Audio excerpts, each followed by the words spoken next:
Autumn is in bloom. Present. Stuck in traffic. Intro by Shireen Harris. I am banging my head up against the steering wheel because my car has broken down on the Cross Bronx Expressway. Almost everyone is giving me the finger or saying words I cannot repeat as a Christian. However, I am about 2 seconds from brandishing my new Smith & Wesson 9mm. I fulfilled my probation, and the state of New York was satisfied and gave me a concealed and carry license. They really don't know me like that. I digress. I am telling myself to breathe through the moment. This is so frustrating because it happened to me again. Jose, now my former boyfriend, / now a part of the eunuch family, cheated on me. Hold tight. I will get back to the eunuch part later. This was supposed to be my breath of fresh air, but ended up smelling like yesterday's garbage from the Jersey Turnpike. I can hear Mama saying, "Girl, I told you to leave them project men alone, you need a life partner." Well, I am definitely not calling her.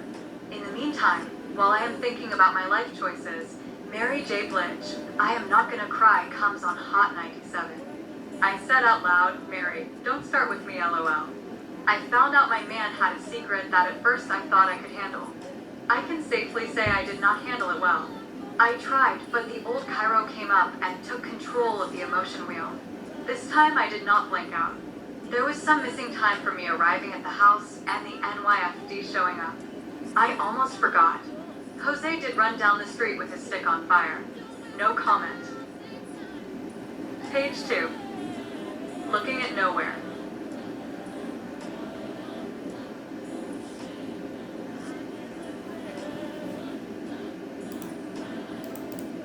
I drove myself to the Big Apple because I wanted to see if I could do it for one, and I needed some time for myself.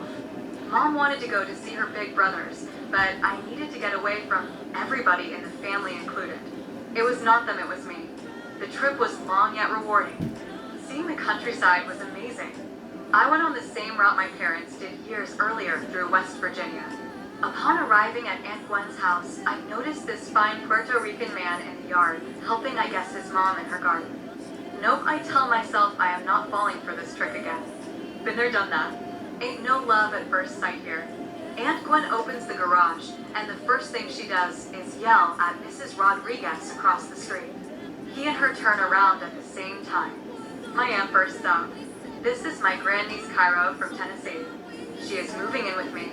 I am whispering under my breath thanks Aunt Gwen for the unwanted introduction to the whole cul-de-sac. Mr. Man reaches his hand and says, "My name is Jose. Nice to meet you." I shook his hand and said, "You know my name already." He asks what brings you here to the Bronx. I needed a fresh start. I had too much drama back home. I felt it was time to get some fresh air. Sounds good. Once you get settled, I can take you around the city and show you some safe spots to eat and stuff. Thanks. That would be nice. Jose, I am tired. I will see you later. He said no doubt. Auntie is still talking about her garden and did not notice me going inside the house. It's self-help time. Cairo, do not fall into this guy's charm and fine physique. It is a trap. You got this. A couple of days went by. Jose knocked on the door and asked what I was up to. I was just cooling out and listening to my aunt talk about the good old days in Jamaica. He said he was going to Mario's to get some pizza and invited me to come along. I said for sure. I love Jamaican food, but I am worn out from Auntie's leftover peas and rice. Thank you for rescuing me. No problem. We get a corner table and chill. He asked me again what caused a pretty girl like you to leave your man's back at the spot and come to the city of dreams. Oh boy, here it goes. Do I tell him who I really am or leave it alone? It's whatever. I am tired of keeping the real me to myself. Here it goes. I ran one of my boyfriends over with my car for cheating on me. He is permanently crippled. I cut all 8 of my ex and my former best friend's tires for cheating on me also. I was arrested both times. The first time the charges were dropped because GM said it was the brakes. The second, I was arrested and charged with a domestic issue, with an agreement in place to see my therapist once a week. I will finish my probation this year. Jose sat back in his seat and was at a loss for words. He said with a straight face, "Mommy, you a part of the acrimony club for women or something?" I was not sure if he was serious or not until he busted out laughing. You got jokes. No, seriously, Cairo, I get it. You feel like a cheap magnet. Rest assured, I am not those dudes. Funny Jose. That is what they said also. What's your story? I was born in Ponce. My mama and papa decided they wanted a better life, so they decided to move to America with my uncle Jose, whom I am named after. We have been in the Bronx ever since. So, you have never moved out of the city ever? No. What for? This is the best place in the world to live beside the taxes. I love it here. Good point. On a different note, if we get to that point of being more than friends, I will prove it to you that I am not like those beans. For now, let's enjoy some good New York pizza. For sure. Chapter 3. The sky is falling. Looking back at it now, I believe we were dating out of convenience. We lived on the same street, and my aunt and his mother loved us being together.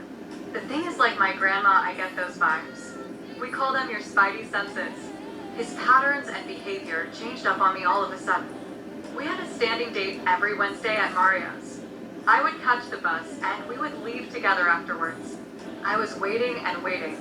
Mario's was getting ready to close. Little Mario said something that caused a volcanic reaction to explode inside of me. He said Cairo Jose was here earlier. Got a pie and dipped out. Thanks, little M. There has to be a logical explanation. A couple of days went by, still no word from Jose. I texted him to see what's the deal. He said he can't talk right now, can he call me later? I said okay. Waiting again. I did not get a call. The next morning on my way to work, he calls me yarning, apologizing for not calling. So, I said, where have you been? He said here and there. What's that supposed to mean?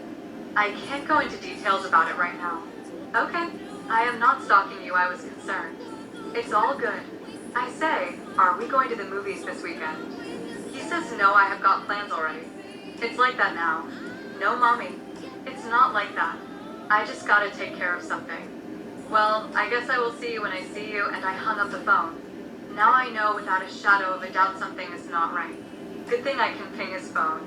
Don't judge me. I still have trust issues. Pops told me trust is earned. I ping his phone. He is right down the street by my job on Good Hill Road. I decided to take my lunch early and go and see where he is. I pulled up to this nice house. A lady drives up and walks in. Okay, cool. A few minutes later, Jose walks out, and she walks him to the door with a baby in her arms. Jose kisses her and the baby goodbye. I am about to go nuclear on everyone. I am reaching for Smith and Wesson. Dad's voice says calm down, Cairo, and get to the conclusion of the matter. I slip my strap back in my purse, and I fall back to figure out my next move. I go back home and decide Wednesday will be the day I confront him about this whole matter. He gets the pizza from Mario's like clockwork. Then he goes to that heifer's house. I park a couple of houses down and walk up to the house. The windows are open. It was a nice breeze today for once. I can hear them playing with the baby and themselves. I called him on his cell. The chick says, who is it? He says it's Cairo. Tell that country bumpkin it's over 1 cent for all. Jose picks up the phone. I said, hello honey. Where are you?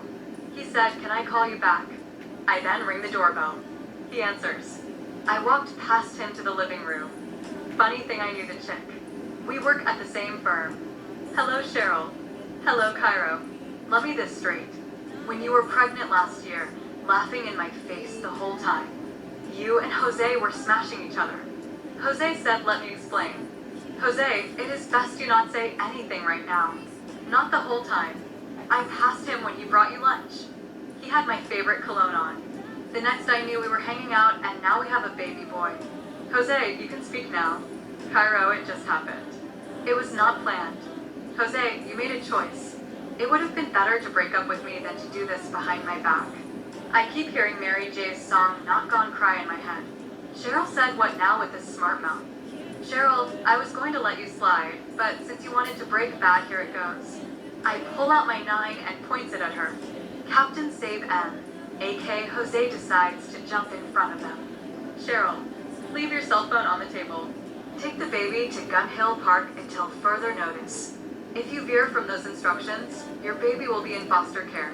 Do you understand the words coming out of my mouth? Yes. She walks out of the house. I figure I have about 10 minutes before she runs to the neighbors. Now, Jose, what am I going to do with you? Jose says he was sorry, but he fell in love with her. Jose, I like to be in love, and I thought you were the one. I reached in my purse for my lighter fluid. Since this is the place, you procreated this baby. This is the place that's got to go. I poured it everywhere and lit the fire. Jose tried to put the fire out. Apparently, he did not know that jeans are not fire resistant. The next I know, he was running out of the house like a scalded dog. I calmly went to my car and went home. I knew what was next. Those silver cufflinks again. I may have overdone it this time. Well, if this is the case, I have had a good run. Maybe it's better to love and lose than to never have loved at all. Chapter 4. Love is. They decided I was a threat to society. I was not given bail because of my aggressive past. I took it like a champ. I met some great women in the joint. Bertha, Rose, and Jessica. They encouraged me the whole time. They said to not give up on love. It could be just around the corner. I respected my elders by saying yes, ma'am. The next day I was brought to the courthouse. My parents drove up, Aunt Gwen and my 2 brothers. I believe they thought the judge was going to throw the book at me. She did not. She said the cell towers were being worked on, and nobody saw me come in or out of the house. I am free to go. The bailiff took the handcuffs off me, and I walked out a free woman. I did not exhale until I left the courtroom. Lord, thank you. Mom or Dad did not say I told you so. They were glad their baby girl was not locked up for life. We went to White Castle and throwed down. Life's simple pleasures. What did I learn? I learned to slow down on love no matter how hot you get under your collar for someone. Lastly, I learned I am a good catch for someone. I just have not been found by the right fisherman. The end.